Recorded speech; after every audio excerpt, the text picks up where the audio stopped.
What is your reaction to this news that we've just heard from House Democrats? I think it's a real step forward, and I applaud the House Democrats. Look, the American people understand that with a $13 trillion national debt, it is absurd, totally absurd, to give huge tax breaks, millions of dollars in tax breaks to the very richest people in this country who are already doing very, very well.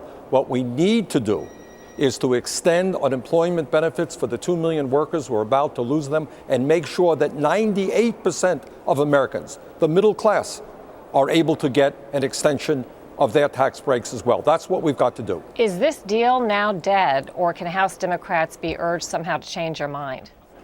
Well, I think the House Democrats did the right thing. The question is, can the president sit down and work with us to negotiate a stronger bill?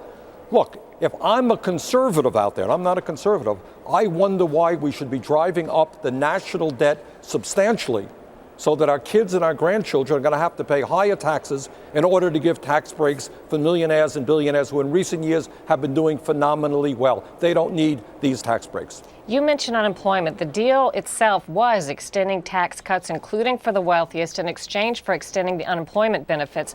What more could the president do? Does he have any other option? Look, this was the trade-off. Cheryl, the American people believe that in the midst of a horrendous recession and the collapse of the middle class, of course we have got to extend unemployment benefits. That is what we have done for decades. Republicans, Democrats have done that. That's not a big ask.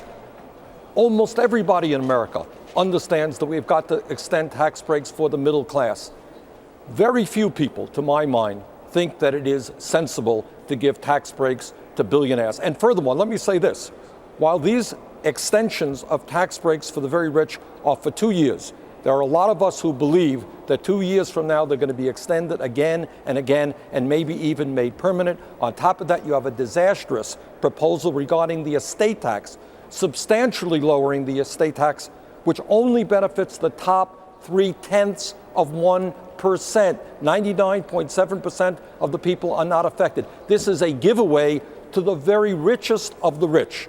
And I think people are quite upset about that. You're making your argument on the merits of what you're saying should or shouldn't happen, but isn't it better from your viewpoint, or from the viewpoint of some Democrats anyway, to get this compromise than to wait until Republicans take over the House in January and maybe you don't get anything you want? Well, I don't believe that that is going to be the case. You know, even after January, you still have a Democratic president, you have a Democratic Senate.